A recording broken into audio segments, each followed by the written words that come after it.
Welcome to జనం మాట. నేను మీ చంద్ర. ఎన్నికలు దగ్గర పడుతున్న తరుణంలో జగన్మోహన్ రెడ్డి గారికి వ్యతిరేకంగా రెండు పత్రికలు వార్తలు రాస్తూనే ఉంటాయంటూ జగన్మోహన్ రెడ్డి గారు వైఎస్ఆర్ కాంగ్రెస్ పార్టీ వాళ్ళు బలంగా నమ్ముతారు. ఇందులో భాగంగా ఈనాడు ఆంధ్రజ్యోతి ఎన్నికలు దగ్గర పడుతున్న తరుణంలో ఎలాంటి వార్తలు రాస్తే ఏం కథ ఒకసారి మనం చూస్తున్నట్లయితే ఈనాడు వార్తాపత్రిక చూస్తే ఈ అరాచకం అనంతం ఓడిస్తారనే భయంతో ఓట్లను మార్చేశారు. పోలవరం నిర్వాసితుల ఓట్లు అడ్డుగోలుగా బదిలీ, నేరపూరిత కుట్రకు తెరలేపిన అధికార పార్టీ అరాచక శక్తి. రంపచోడవరం నుంచి జగ్గయ్యపేట నియోజకవర్గంలోకి 2400 ఓట్లు.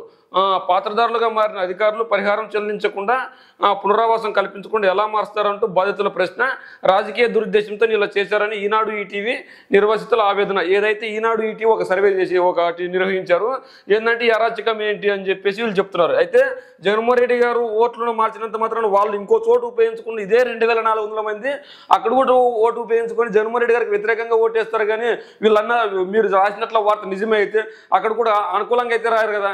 జగన్మోహన్ రెడ్డి గారు ఏదైతే ఓట్లు మార్చారని మీరు చెప్తున్నారో ఆ ఓట్లు కూడా ఖచ్చితంగా మన ఒక నియోజకవర్గంలో నుంచి ఇంకో నియోజకవర్గం లెక్కంటే మన రాష్ట్రంలో ఉన్న నియోజకవర్గాలకే మార్చారు. కానీ తెలంగాణలో ఉన్న నియోజకవర్గానికో, ఒడిశా లో ఉన్న నియోజకవర్గానికో, కర్ణాటకలో ఉన్న నియోజకవర్గానికో, తమిళనాడులో ఉన్న నియోజకవర్గానికో మార్చలేదు కదా. అంటే ఖచ్చితంగా జగన్మోహన్ రెడ్డి గారు పైన తప్పుడు వార్తలు దురుద్దేశంతో పూర్వకంగా రాయడమే కానీ అంతకు మించి ఏం లేదని అర్థమవుతుంది స్పష్టంగా. నిజంగా వీళ్ళకి నిబద్ధత ఉంటే నిజాయితీ ఉంటే వాళ్ళ మాట్లాడిన మాటలేంది, ఎవరన్నా మాటలు మాట్లాడినట్లు మనం చూసుకున్నట్లయితే ఇక్కడ పాత డోర్ నెంబర్లతో మార్చారని చెప్తున్నారు. మరి నిజంగానే వాళ్ళ ఓట్లు మార్చినా కూడా పక్క నియోజకవర్గానికి వెళ్ళినా కూడా వాళ్ళు 2024 ఎన్నికల్లో జగన్మోహన్ రెడ్డి గారికి ఓటు వేయాలి తప్ప లేదంటే చంద్రబాబు నాయుడు గారికి ఓటు వేయాలి తప్ప ఏపీలోనే ఓటర్లు పాల్గొనాలి తప్ప ఇంకో రాష్ట్రంలో పాల్గొనరు కదా. అప్పుడు ఎవరు నిజాయితీ, ఎవరు అన్యాయం చేశారు, ఎవరు మంచి చేశారని తెలిసిపోతుంది కదా. అప్పుడు వాళ్ళకి ఇష్టమైన నాయకుని ఎన్నుకునే అవకాశం ఉంటుంది కదా. వీళ్ళు ఎంతసేపు చూసినా ఖచ్చితంగా జగన్మోహన్ రెడ్డి గారు తప్పుడు విధానంలో ముందుకెళ్తున్నారు అన్న విధంగా రాశారు. కానీ పోనీ ఏమైనా లేని ఓట్లను క్రియేట్ చేశారా? లేదు కదా.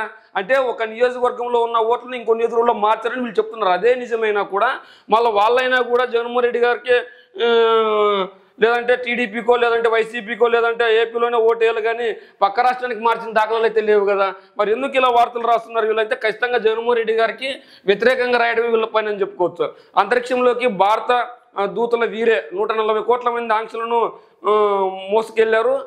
గగన్మ్యాన్ వ్యాయాములకు పరిచయం చేసిన మోదీ గగయాన్ కోసం ఎంపికైన వ్యాయామకులకు ప్రశాంత్ బాలకృష్ణ, నయ్యర్, అజిత్ కృష్ణన్, అగత్ ప్రతాప్, సుభాష్ణ శుక్ల వీళ్ళంతా వెళ్ళారు.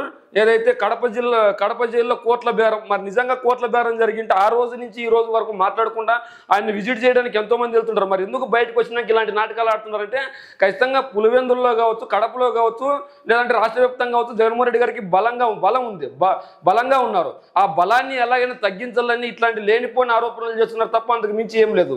నిజంగా ఈయన మాట్లాడిన మాటలు ఎంత మాత్రం నిజం?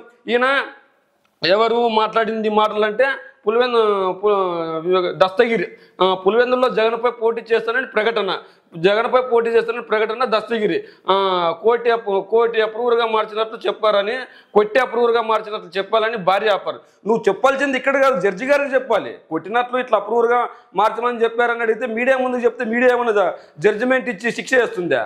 జడ్జిమెంట్ ఇవ్వదు కదా మీడియా కాదు మీరు చెప్పాల్సింది. ఖచ్చితంగా నీకు నిజాయితీ ఉంటే ఖచ్చితంగా జడ్జి గారికి ముందు నిన్ను హాజరుపరిచినప్పుడు ఇలా జరిగిందండి ఇలా చేశారని జడ్జి గారికి ముందు చెప్పింటే నీకు జడ్జి గారు సాక్ష్యాధారాలను పరిశీలించి ఏం స్టెప్ తీసుకోవాలని చెప్తారు. ఇదంతా పబ్లిసిటీ స్టంట్ తప్పితే ఏమీ లేదు. రాష్ట్ర వ్యాప్తంగా దస్తగిరి గారు లీడర్ కావాలనుకున్నారు, లీడర్గా ఎదగండి తప్పు లేదు. కానీ ఈ రాష్ట్రంలో ప్రజాపాలన, సంక్షేమ పాలన, అభివృద్ధి పాలన చేసిన ముఖ్యమంత్రిపై అబండాలు వేస్తే ఎంతవరకు కరెక్ట్? మరి నిజంగా జగన్మోహన్ రెడ్డి గారు అలాంటి పని చేసింటే మరి జడ్జి గారి ముందు ఎందుకు చెప్పలేదు? మరి జడ్జి గారి ముందు చెప్పినట్లు నీ దగ్గర ఆధారాలు ఉంటే ఆధారాలు చూపించవచ్చు కదా. మరి జడ్జి గారి ముందు చెప్పకుండా మీడియా ముందు ఎందుకు చెప్తున్నారంటే కేవలం పబ్లిసిటీ స్టాండ్ తప్ప ఇంక అంతకు మించి ఏం లేదని చెప్తున్నాను. నిజంగా అలాంటి పరిస్థితి కనుక ఉంటే జడ్జి గారి ముందు చెప్పాలి. రుషికొండ ప్రాజెక్టు రేపు ప్రారంభం, ఎన్నికల షెడ్యూల్ వెలువడలోకి అందుబాటులోకి తెచ్చేలా ఆరాటం, ముహూర్తం ఖరారు చేసిన ప్రభుత్వం. రుషికొండ ప్రాజెక్టు ఏదైతే తీసుకొచ్చారో ఎన్నికల షెడ్యూల్ వెలువడలోగా అందుబాటులోకి తెచ్చేలా ఆరాటం. అయితే జగన్మోహన్ రెడ్డి గారు ఖచ్చితంగా ఎన్నికలకు ముందు పని చేయదలుచుకోలేదు. ఏ రోజైతే 2019 ఎన్నికలు అయిపోయా ఆ రోజు నుంచి పని చేస్తూనే ఉన్నారు. అందులోగానే రుషికొండ ప్రాజెక్ట్ ఇప్పటికీ పూర్తయింది. అందులో భాగంగా చేస్తున్నారు. ఎత్తర జెండా గెలుపు ఎజెండా ఎన్నికల యుద్ధానికి తెదేపా జనసేన సిద్ధం. తాడేపల్లిగూడెంలో నేడు ఉమ్మడి బహిరంగ సభ.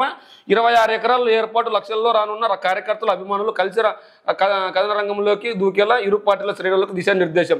ఏదైతే ఎత్తర జెండా గెలుపు జెండా ఇప్పుడు టీడీపీ ఇప్పుడు వైఎస్ఆర్సీపీ సిద్ధం పేరుతో ప్రజల్లోకి వెళ్తుంది. సింగిల్గా వస్తున్నారు కాబట్టి ఓన్లీ వైఎస్ఆర్సీపీ కార్యకర్తలు మాత్రమే అక్కడికి వస్తారు. వైఎస్ఆర్సీపీ నాయకులు వైఎస్ఆర్సీపీకి సంబంధించిన మద్దతుదారులు మాత్రమే వస్తారు.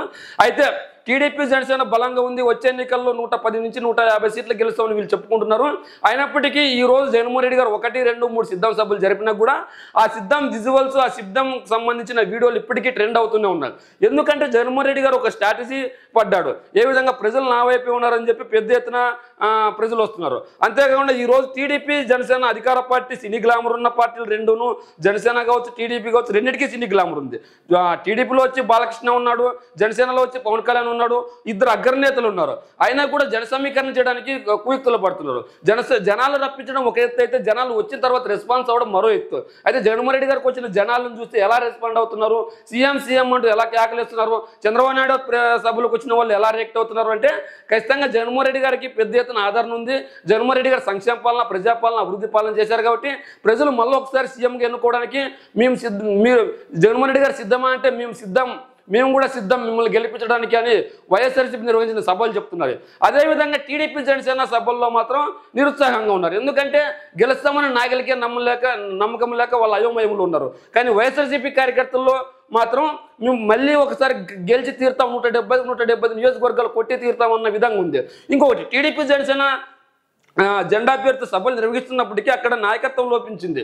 ఏ విధంగా జనసేనకు 24 సీట్లు అయితే కేటాయించారు, కానీ మాకు 24 సీట్లేనని జనసేన నాయకులు అంటున్నారు. వీళ్ళకి 24 సీట్లు పోయాయి, మరి ఆ 24 సీట్లు ఎవరు పోటీ చేస్తారని టీడీపీ వాళ్ళు కూడా అసంతృప్తిలో ఉన్నారు. అయితే ఇక్కడ ఒకరికొకరు సహకరించుకునే పరిస్థితి లేదు.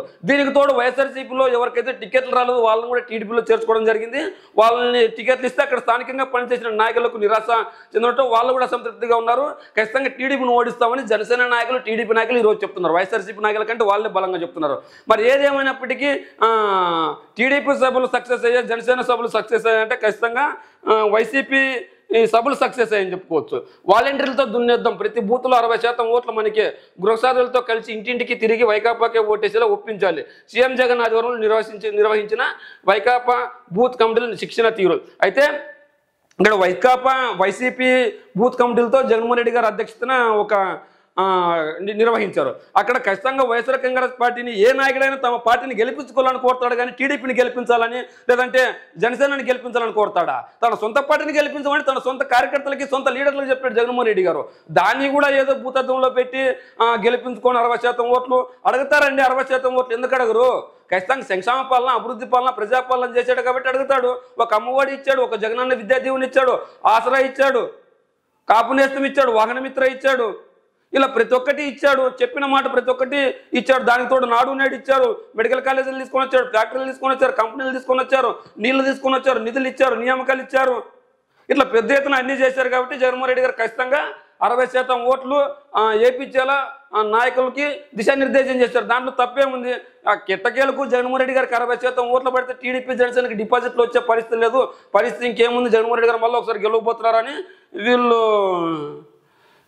ఏడు పంతకు మించి లేదు. ఇది ఈనాడు వార్తలకు సంబంధించి. అదే ఆంధ్రజ్యోతి విషయానికి వస్తే నిన్న ఏదైతే కుప్పానికి సంబంధించి ఉందో దాని గురించి అంటే ఇక్కడ వీళ్ళు ఏం రాశారు, అమ్మా జగన గేట్ స్టెప్తో నీళ్లు ఆ నాటకం, కుప్పానికి కృష్ణా జలాల నీళ్లు పేరిట షో, బటన్ నొక్కి నీళ్లు వదిలిన గేటు ఉత్తితే పని కాగానే గేటు ఎత్తేసిన అధికారులు, ఫోటోలు వైరల్ కావడంతో ఉలిక్కిపాటు, మళ్ళీ యథాతిథిగా అక్కడే పెట్టి పరారు. నిన్న వదిలిన నీళ్లు నేడు మాయం, నీటి చిమ్మలేని కాలువల నేతలు నిరసన. ఏదైతే జగన్మోహన్ రెడ్డి గారు నిన్న కుప్పం నియోజకవర్గంలో నీళ్లు వదిలారో దానికి సంబంధించి వీళ్ళు ఒక వార్త రాశారు. నిజంగా జగన్మోహన్ రెడ్డి గారు కుప్పం నియోజకవర్గానికి నీళ్లు తీసుకొని రావాల్సిన గతి ఎందుకు పట్టింది ఈరోజు? నిజంగా జగన్మోహన్ రెడ్డి గారు బటన్ నొక్కాల్సిన పరిస్థితి ఎందుకు వచ్చింది? నిజంగా జగన్మోహన్ రెడ్డి గారు కుప్పానికి వచ్చి బహిరంగ సభ పెట్టాల్సిన పరిస్థితి ఎందుకు వచ్చింది? అంటే అక్కడున్న టీడీపీ అధినేత చంద్రబాబు నాయుడు గారు కుప్పానికి అన్యాయం చేశారు కాబట్టి ఈరోజు కుప్పానికి వెళ్ళగలిగాడు జగన్మోహన్ రెడ్డి. నిజంగా జగన్మోహన్ రెడ్డి గారికి అవకాశం ఇచ్చింది ఎవరు? చంద్రబాబు నాయుడు గారు కదా. నిజంగా కుప్పాన్ని అభివృద్ధి చేసింటే ఈరోజు జగన్మోహన్ రెడ్డి గారికి అక్కడ వెళ్ళే పరిస్థితి వచ్చేదా?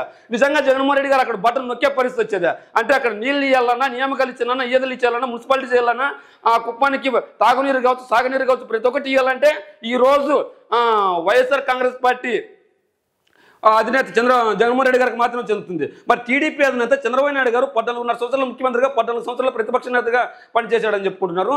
మరి దాదాపు 30 సంవత్సరాలు అధికారంలోనే ఉన్న చంద్రబాబు నాయుడు గారు అదే కుప్పం నియోజకవర్గాన్ని నిర్వీర్యం ఎందుకు చేశాడు? ఈ రోజు జగన్మోహన్ రెడ్డి గారు నిన్న బటన్ నొక్కగానే ఈ రోజు ఏదో నిన్న బటన్ నొక్కి నీళ్ళు వదలగానే ఈ రోజు ఏదో రాజంతం అయిపోయింది అన్న విధంగా మాట్లాడుతున్నారు. మరి నిజంగానే జగన్మోహన్ రెడ్డి గారు ఈ రోజు బటన్ నొక్కి నీళ్లు వదలాల్సిన పరిస్థితి ఎవరు తీసుకొని వచ్చారు? చంద్రబాబు నాయుడు గారు కదా.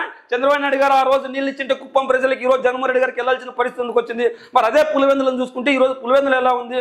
అదే జగన్మోహన్ రెడ్డి గారు నిన్ను చెప్తున్నారు, నా పైన కోపం వచ్చినప్పుడల్లా చంద్రబాబు నాయుడు గారు నన్ను దూషించకుండా నా ప్రాంతాన్ని దూషిస్తున్నాడు, రాయలసీమ ప్రాంతాన్ని దూషిస్తున్నాడు, కానీ నిన్ను అలా కాదు కుప్పం ప్రజలను గుండెల్లో పెట్టుకొని చూస్తూ అంటున్నాడు. మరి వీళ్ళు ఎందుకు పులివెందుల ప్రజలను గుండెల్లో పెట్టుకొని చూడలేకపోతున్నారు? అయితే జగన్మోహన్ రెడ్డి గారు ఖచ్చితంగా ప్రజాపాలన సంక్షేమ పాలన చేశాడు కాబట్టి ఈ రోజు కుప్పం ప్రజలు కూడా నా ప్రజలు అని నమ్మారు కాబట్టి వాళ్ళు నీళ్లకు కటకటలాడుతున్నారని చంద్రబాబు నాయుడు గారు లెటర్ పెట్టగానే స్పందించి నీళ్లు వదిలిన మహాదాత ఒక జగన్మోహన్ రెడ్డి గారు మాత్రం చెప్పాలి. కానీ ఈ పేరు ఎక్కడ జగన్మోహన్ రెడ్డి గారికి వస్తుందని చెప్పేసి ఆంధ్రజ్యోతి ఈనాడు ఒక కుయుక్తి పడి వాటిపైన తప్పుడు వార్తలు తప్పుడు ప్రచారం చేసి ప్రజలను నమ్మించే ప్రయత్నం చేస్తున్నారు. అయితే నీళ్లు వదిలేరా లేదా అనేది కుప్పం ప్రజలకు తెలుసు, తాగే ప్రజలకు తెలుసు, వాడుకునే ప్రజలకు తెలుసు. రాష్ట్ర వ్యాప్తంగా మీరు ప్రచారం చేసినంత మాత్రాన ఆ నీళ్లు వదలడం వృధా అయితే కాదు, ఖచ్చితంగా కుప్పం ప్రజలకు న్యాయం చేసింది ఒక జగన్మోహన్ రెడ్డి గారు మాత్రమే. బుజ్జిగింపులు హామీలు అసిస్టెంట్ నేతలతో చంద్రబాబు వరుస భేటీలు ఉండవల్లికి పిలిపించి చర్చలు, అసంతృప్తి చల్లేర్చేందుకు యత్నం, సర్వేల ఆధారంగా నిర్ణయాలు తీసుకున్నామని వెల్లడి. పార్టీ నిర్ణయాలను గౌరవించాలని సూచన, ప్రత్యామ్నాయ అవకాశాలు ఇస్తామని వాగ్దానం. నేడు ఉమ్మడి బేరి తాడేపల్లిగూడెం ప్రతివాడ వద్ద 25 ఎకరాల విస్తీర్ణంలో భారీ బహిరంగ సభ హాజరు కానున్న చంద్రబాబు పవన్. అంబాజీపేటలో టీడీపీ అమలాపురం లోక్సభ ఇన్ఛార్జ్ హరీష్ ఎదుట నినాదాలు చేస్తున్న జనసేన ఎన్నికలు ఇక్కడే నిరసన తెలియజేస్తున్నారు. పి గన్నవరం సీటు మహాసేన రాజేష్కి ఇవ్వద్దు, జనసేన ఎన్నికలు పట్టు. టీడీపీ సమన్వయ భేటీలు తీవ్ర ఉద్రిక్త, సమావేశ హాల్లోకి దూసుకెళ్లిన కార్యకర్తలు, కుర్జీలు పెంచులు గాలిలోకి విసిరిన వైన్యం. లోక్సభ ఇన్ఛార్జ్ హరీష్ కారు అద్దాల ధ్వంసం, పిఠాపురం నుంచి పవన్ పోటీ చేసే అవకాశం ఉందని రాశారు. మరి ఇక్కడ మనం చూసుకున్నట్లయితే అమరావతి రాజధాని అని వీళ్ళు చెప్పారు. రాజ్యసభ ఎన్నికల్లో ఇది మన కర్ణాటక అసెంబ్లీ మాజీ సీఎం కుమారస్వామి, కేంద్ర మంత్రి ప్రహ్లాద్ జోషి కరచాలనం చేసుకున్నారు. ఏదైతే రాజ్యసభ ఎన్నికల్లో హైదరాబాద్ అంటూ ఒక వార్త రాశారు కేంద్రానికి సంబంధించి. మనం ఈ వార్త గురించి చర్చించుకున్నట్లయితే ఖచ్చితంగా జగన్మోహన్ రెడ్డి గారు సీట్లు మారుస్తున్నప్పుడు వీళ్ళు ఏం చేశారు? ఒకరిద్దరు అసంతృప్తులు ఉంటే పార్టీ ఖాళీ అయిపోతుంది, వచ్చే ఎన్నికల్లో చంద్రబాబు నాయుడు గారు గెలుస్తున్నారు, అందరికీ టీడీపీ పార్టీలు చేరబోతున్నారని చెప్పి వీళ్ళు చెప్పారు. మరి ఈ రోజు పి గన్నవరం సీటు మహాసేన రాజేష్ గారికి ఇస్తే ఆ సీటు ఆయన కేటాయించొద్దని జనసేన నాయకులు ధర్నా చేస్తారు, రాష్ట్రోకలు చేస్తున్నారు. టీడీపీ నాయకులు మాకు సీటు రాకపోవడమే ఖచ్చితంగా మాకు మంచిదైంది, ఎందుకంటే వచ్చే ఎన్నికల్లో గెలిచే పరిస్థితి లేదని వాళ్ళే బావటంగా చెప్తున్నారు. అయినా కూడా చంద్రబాబు గారు బుజ్జిగింపులు చేస్తున్నారంట. మరి ఎందుకు ఈరోజు టీడీపీ నాయకులు జనసేనని టీడీపీ పార్టీని వదిలి పక్క పార్టీ అని వైఎస్ఆర్సీపీ వైపు ఎందుకు చూస్తున్నారంటే గెలిచే నాయకుడు, దమ్మున నాయకుడు, ప్రజానాయకుడు జగన్మోహన్ రెడ్డి గారు అని తెలుసు. అందులో భాగంగానే టీడీపీ జనసేన నాయకులు ఆ పార్టీలపై నమ్మకం లేక ఒకరికొకరు విమర్శలు చేసుకుంటున్నారు. అయినా కూడా ఖచ్చితంగా వచ్చే ఎన్నికల్లో జగన్మోహన్ రెడ్డి గారు గెలుపుకు సిద్ధంగా ఉన్నారని వైఎస్ఆర్సీపీ నాయకులు చెప్తున్నారు. మరి ఏదేమైనప్పటికీ ఈనాడు ఆంధ్రజ్యోతి వార్తల గురించి మీరేం చెప్పుకుంటున్నారో, మీరేమనుకుంటున్నారో మీ కామెంట్ రూమ్లో తెలియజేయండి.